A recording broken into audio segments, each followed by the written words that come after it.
ನಮ್ಮ ಕರ್ನಾಟಕದವರೇ ಆದಂಥ ತುಮಕೂರು ಜಿಲ್ಲೆಯವರೇ ಆದಂಥ ಕುಣಿಗಲ್ ತಾಲೂಕಿನ ಸಾಲುಮರದ ತಿಮ್ಮಕ್ಕನವರು ವೃಕ್ಷ ಮಹಿಳೆ ಎಂದೇ ಖ್ಯಾತರಾಗಿ ಅವರು ಪತಿ ಪತ್ನಿಯರಿಬ್ಬರೂ ಕೂಡ ಒಂದು ನಿಸ್ವಾರ್ಥ ಜೀವನವನ್ನು ನಡೆಸ್ತಾರೆ. ತಮಗೆ ಮಕ್ಕಳಿಲ್ಲ ಅನ್ನೋ ಕೊರಗನ್ನು ಹೇಗಾದರೂ ಮಾಡಿ ನಾವು ತೀರಿಸ್ಕೋಬೇಕು ಅಂತೇಳಿ ಆ ಮುಗ್ಧ ಜೀವಿಗಳಿಬ್ಬರೂ ಕೂಡ ತಮಗೆ ಸ್ವಂತ ಒಂದು ಸೆಂಟ್ ಜಮೀನು ಇಲ್ಲದೇ ಇದ್ದರೂ ಕೂಡ ಅವರು ಆಲೋಚನೆ ಮಾಡಿ ತಮ್ಮೂರಿನ ರಸ್ತೆಯಲ್ಲಿ ಆ ಎರಡೂ ಬದಿನಲ್ಲಿ ನೂರಾರು ಆಲದ ಮರಗಳನ್ನು ನೆಟ್ಟು ಅವುಗಳನ್ನು ತಮ್ಮ ಸ್ವಂತ ಮಕ್ಕಳಂತೆ ಕಾಪಾಡಿಕೊಂಡು ಅವ್ರಿಗೆ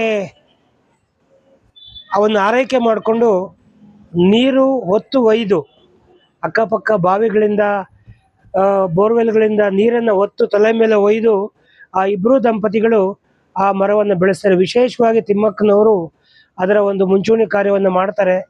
ತಮ್ಮ ಗಂಡನಿಗೆ ಸಾಂತ್ವನ ಹೇಳ್ತಾರೆ, ನಮಗೆ ಮಕ್ಕಳಿಲ್ಲದೆ ಇದ್ರೆ ಏನು, ವೃಕ್ಷಗಳೇ ನಮ್ಮ ಮಕ್ಕಳು ಅನ್ನೋ ರೀತಿ ಸಾಕೋಣ ಅಂತೇಳಿ. ಆ ಒಳ್ಳೆ ಕೆಲಸ ಮಾಡೋದಕ್ಕೆ ಸಾಕಷ್ಟು ಅಡೆತಡೆಗಳು ಕೂಡ ಬರುತ್ತೆ. ಅವ್ರ ಅಕ್ಕಪಕ್ಕದ ಜಮೀನವರೆಲ್ಲ ಅದನ್ನ ಅಡೆಚಡೆ ಮಾಡಿದ್ರೂ ಕೂಡ ಯಾವುದನ್ನು ಲೆಕ್ಕಿಸದೆ ಇವತ್ತು ಇಡೀ ದೇಶದಲ್ಲಿ ಒಂದು ಆದರ್ಶ ಮಹಿಳೆ, ಮಾದರಿ ಮಹಿಳೆ, ಅದರಲ್ಲೂ ಕೂಡ ಒಬ್ಬ ಶತಾಯುಷಿಯಾಗಿ 114 ವರ್ಷಗಳನ್ನು ನಮ್ಮ ಮಧ್ಯೆ ಕಳೆದು ಇವತ್ತು ಅವರು ಹಸ್ತಂಗತರಾಗಿದ್ದಾರೆ. ಅವರ ಆತ್ಮಕ್ಕೆ ಒಂದು ಚಿರಶಾಂತಿಯನ್ನು ಕೋರ್ತಾ ತಿಮ್ಮಕ್ಕನವರು ನಮಗೆ ಯಾವತ್ತೂ ಕೂಡ ಆದರ್ಶ.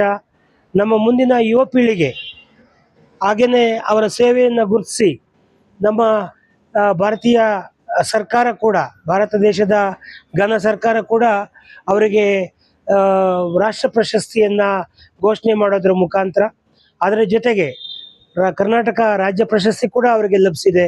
ಹಲವಾರು ಪ್ರಶಸ್ತಿಗಳು ಆ ಒಂದು ಹಿರಿಯ ಜೀವಕ್ಕೆ ಲಭಿಸಿ ಆ ಪ್ರಶಸ್ತಿ ಅಂದರೆ ಏನಂತ ಅವ್ರಿಗೆ ಗೊತ್ತಾಗದೆ ಹೋದರೂ ಕೂಡ ಅವರ ಒಂದು ಹೆಸರಿನಲ್ಲಿ ಇವತ್ತು ನಮ್ಮ ಕರ್ನಾಟಕದಾದ್ಯಂತ ಎಲ್ಲ ಏನು ಫಾರೆಸ್ಟ್ಗಳಿದೆ, ವಿಶೇಷವಾಗಿ ಸೋಷಿಯಲ್ ಫಾರೆಸ್ಟ್ ಅಂತ ಏನಿದೆ, ಅವೆಲ್ಲವಕ್ಕೂ ಕೂಡ ಸಾಲುಮರದ ತಿಮ್ಮಕ್ಕ ವೃಕ್ಷವನ ಅಂತೇಳಿ ನಾಮಕರಣ ಮಾಡೋದ್ರ ಮುಖಾಂತರ ಕರ್ನಾಟಕ ಸರ್ಕಾರ ಕೂಡ ಇವತ್ತು ಅವರಿಗೆ ಒಂದು ಗೌರವವನ್ನು ಸಲ್ಲಿಸಿದೆ.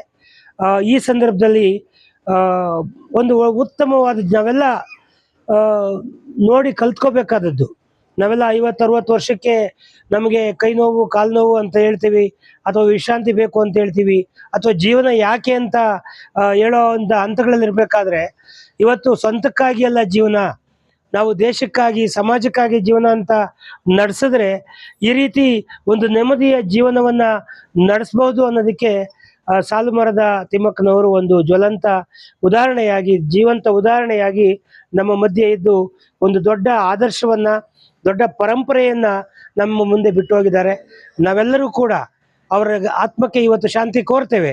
ಆದರೆ ನಿಜಕ್ಕೂ ಕೂಡ ಅವ್ರ ಬಗ್ಗೆ ನಮಗೇನಾದರೂ ಗೌರವ ಇದ್ದು ನಾವು ಅವರ ಆದರ್ಶವನ್ನು ಪಾಲಿಸ್ತೇವೆ ಅನ್ನೋದಾದರೆ ನಾವು ಕೂಡ ಎಲ್ಲೆಲ್ಲಿ ಸಾಧ್ಯ ಆಗುತ್ತೆ ಅಲ್ಲಿ ಪರಿಸರ ನಾಶವನ್ನು ಮಾಡದೆ ನಮ್ಮ ಶಕ್ತಿ ಅನುಸಾರ ನೂರಾರು ಮರಗಳನ್ನು ಬೆಳೆಸುವಂಥ ಒಂದು ಸಂಕಲ್ಪವನ್ನು ಮಾಡಿದ್ರೆ ಅವರ ಆತ್ಮಕ್ಕೆ ಶಾಂತಿ ಸಿಗುತ್ತೆ ಅನ್ನೋ ಮಾತನ್ನು ಈ ಸಂದರ್ಭದಲ್ಲಿ ಹೇಳಿ, ಇವತ್ತು ಭಾರತೀಯ ಜನತಾ ಪಕ್ಷ ಬಿಹಾರದಲ್ಲಿ ಒಂದು ವಿಜಯ ಬೇರೆಯನ್ನು ಬಾರಿಸಿದ್ರೂ ಕೂಡ ಎಲ್ಲೋ ಒಂದು ಕಡೆ ಸಾಲುಮರದ ತಿಮ್ಮಕ್ಕನವರ ಒಂದು ನಿಧನದ ವಾರ್ತೆ ಏನಿವತ್ತು ಬೆಳಿಗ್ಗೆ 12 ಗಂಟೆ ಮೇಲೆ ನಮಗೆಲ್ಲ ತಿಳಿಯಿತು.